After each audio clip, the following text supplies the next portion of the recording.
ఒక్క క్షణం నా వైపు చూస్తారా? మీరు సంఘాలకు వెళ్ళేటప్పుడు మంచి దైవ సేవకులను మీరు ఎన్నుకోండి.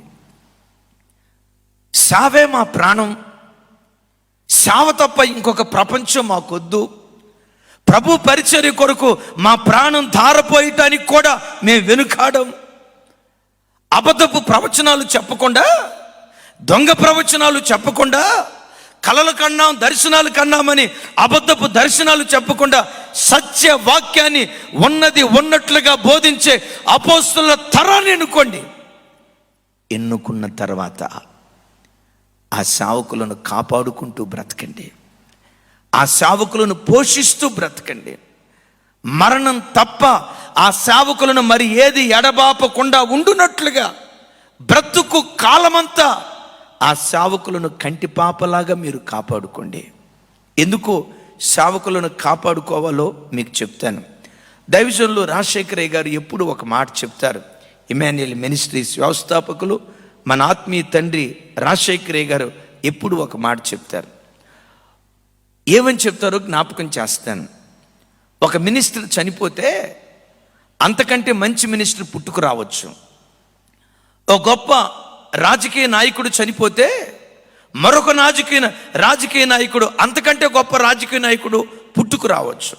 ఏమండి, ప్రధానమంత్రి జవహర్ లాల్ నెహ్రూ చనిపోయినప్పుడు దేశం ఏమైపోద్దో ఏడ్చారు. ఆయనను మించిన ఆయన కూతురు ఇందిరాగాంధీ పుట్టుకొచ్చింది. ఇందిరాగాంధీ చనిపోతే అయ్యో దేశం ఏమైపోద్దో అనుకున్నారు. ఛాలెంజింగ్ ప్రైమ్ మినిస్టర్, శాస్త్రాన్ని భారతదేశానికి పరిచయం చేసిన రాజీవ్ గాంధీ గారు పుట్టుకొచ్చారు. రాజీవ్ గాంధీ గారు చనిపోతే దేశం ఏమైపోద్దో అనుకున్నారు. అద్భుతం బహుభాషా కోవిదుడు, మన తెలుగు గడ్డ మీద పుట్టిన అద్భుతమైన వ్యక్తి పివి నరసింహారావు, అపర మేధావి. ఆయన ఏమంటారో తెలుసా? నవయుగ చాణుక్యుడు అంటారు. రాజీవ్ గాంధీ చనిపోతే ఆయనని మించిన పివి నరసింహారావు గారు పుట్టుకొచ్చారు. ఆయన చనిపోయిన తర్వాత దేశం ఏమైపోద్ది అనుకున్నారు. అద్భుతమైన వక్త, అన్ని మతాలను సమానంగా గౌరవించే అద్భుతమైన చాణుక్యుడు ద గ్రేట్ వాజ్పేయి గారు పుట్టుకొచ్చారు. వాజ్పేయి గారు అయిపోయిన తర్వాత దేశం ఏమైపోద్దో అనుకున్నారు. అద్భుతమైన ఆర్థికవేత్త.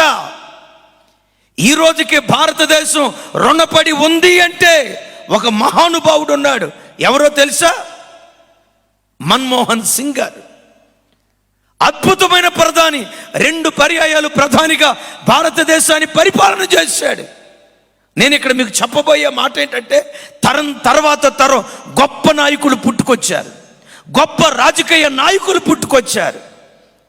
సేవకుడు ఏడుస్తూ చెప్తారు, రాజకీయవేత్త ఆ తర్వాత గొప్ప రాజకీయ నాయకులు పుట్టుకొస్తారేమో, కానీ ఒక మంచి నాయకుడు చనిపోయిన తర్వాత, ఓ మంచి దైవ సేవకుడు చనిపోయిన తర్వాత అలాంటి అభిషేకం కలిగిన దైవ సేవకులను మరలా కనుగొనలేము.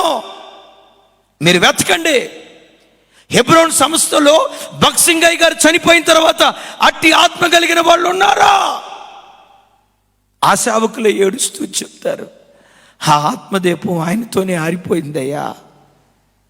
అలాగని హెబ్రోను కించపరచట్లేదు సుమి, గొప్ప సంస్థ. ఏడుస్తున్నారు.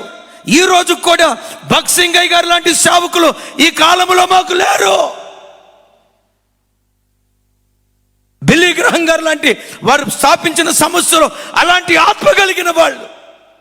ఐపీసీ సంస్థకు రండి, పిఎం సామ్యలయ్య గారి గురించి చెప్తారు, పిఎల్ పరంజ్యోతి గారి గురించి చెప్తారు, అబ్రహామయ్య గారి గురించి చెప్తారు. అయ్యా, అలాంటి గొప్ప సేవకులు ఈ కాలంలో మేము చూడలేకపోతున్నాం.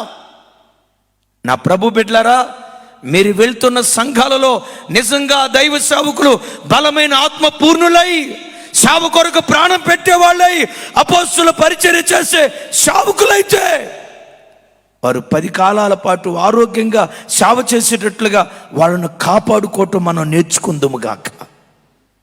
నా ప్రభు బిడ్డలారా, ఇశ్రాయేలు దేశం శాపగ్రస్తమైన దేశంగా అక్కడ మారటానికి కారణం ఏంటో తెలుసా? చెప్తాను.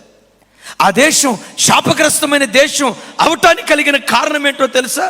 రండి, 2వ దినవృత్తాంతాల గ్రంథం 2వ దినవృత్తాంతాల గ్రంథం చూడండి అమ్మ, చదువు తల్లి. 36వ అధ్యాయం 16-17 వచనాలు. వారు దేవుని దూతలను ఎగతాళి చేయుచు ఆయన వాక్యములను తృణీకరించుచు ఆయన ప్రవక్తలను హింసించుచు రాగా నివారింప శక్యము కాకుండా యెహోవా కోపము ఆయన జనుల మీదకి వచ్చెను. చాలు రైట్, అందరూ నా వైపు చూడండి. దేవుని దూతలను ఎగతాళి చేయొచ్చు. ఎవరా దేవుని దూతలు అంటే దైవ సేవకులు. బిడ్లరా, కొన్ని చోట్ల దైవ సేవకులు దేవుని వాక్యం చెప్తా ఉంటే ఎగతాళి చేసే విశ్వాసులు లేకపోలేదు. అయ్యా, నా చేతులెత్తి దండం పెట్టి చెప్తున్నాను, ఇంకా మీ మేలు కోసం దిగజారి చెప్తున్నాను, మీ కాళ్ళు పట్టుకొని బ్రతిమలాడుకుంటున్నాను. ఒక నిజమైన సేవకుడు వాక్యం చెప్తా ఉంటే ఎగతాళి చేయకయ్యా.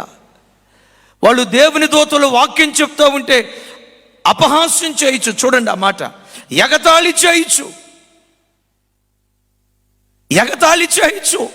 ఆయన వాక్యమును తృణీకరించుచు ఆయన ప్రవక్తలను హింసించుచు రాగా నివారింప సఖ్యము కాని యెహోవా కోపము ఆయన జనుల మీదకి దిగివచ్చెను. అయ్యా, నీ దేశాన్ని నెబుకద్నెజరు చేతికి ఎందుకు అప్పగించావు? దేవుని దూతలను ఎగతాళి చేశారయ్యా, దేవుని వాక్యాన్ని అపహాస్యం చేశారయ్యా, ప్రవక్తలను హింసించారయ్యా. బిడ్లారా, మీకు చెప్తున్నాను, అందుకనే ఓ దైవజనుడిగా బ్రతిమలాడుకుంటున్నాను. నామకార్థ సంఘాలను ఎన్నుకోక అపోస్తలుల బోధ బోధించే ఆ దైవ సేవకులను మీరు ఎన్నుకొని వాళ్ళను గుండెల్లో పెట్టుకోండి, హింసించకండి. వాళ్ళు గద్దించినప్పుడు ఎగతాళి చేయకండి. వాళ్ళను కాదు మీరు తృణీకరించింది, వాళ్ళ నోటు నుండి వచ్చిన దేవుని వాక్యాన్ని తృణీకరించారు.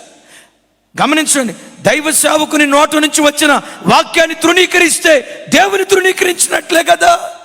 బిడ్లరా, ఈ తిరస్కారపు పరంపర, ఎగతాళి పరంపర, ప్రవక్తలను హింసించే పరంపర ఇర్మియా కాలంలో మాత్రమే కాదండి, అది కొనసాగుతూ ఎట్ లాస్ట్ అంతిమ ప్రవక్త, అపోస్తులుడు, ప్రధాన యాజకుడు, పరలోకము నుండి భూలోకానికి దిగివచ్చిన దైవ కుమారుడు యేసుక్రీస్తుతో సహా తృణీకరించారు. ఆఖరిగా ఆ మట్టలాదివారపు రోజు యెరూషలేమును చూసి ఏడుస్తున్నాడు.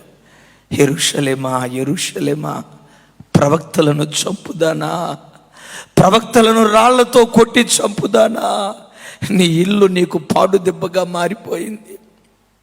యెరూషలేమా, కోడి తన రెక్కల క్రింద చేర్చుకోవాలని కేకలు వేసినట్లుగా పలుమార్లు ప్రవక్తలను పంపి కేకలు వేశా. ప్రవక్తలను ఎగతాళి చేశారు, ప్రవక్తలను హింసించారు, హేళనగా మాట్లాడారు, గేలి చేస్తూ మాట్లాడారు. కనుక మీ ఇల్లు మీకు పాడు దెబ్బగా మార్చబడే రోజులు రాబోతున్నాయి, అవి వచ్చే ఉన్నాయి. ఇజ్రాయేలు దేశమా, 70వ సంవత్సరంలో పాడైపోయావు, తిరిగి ఇప్పుడు కట్టబడ్డావు.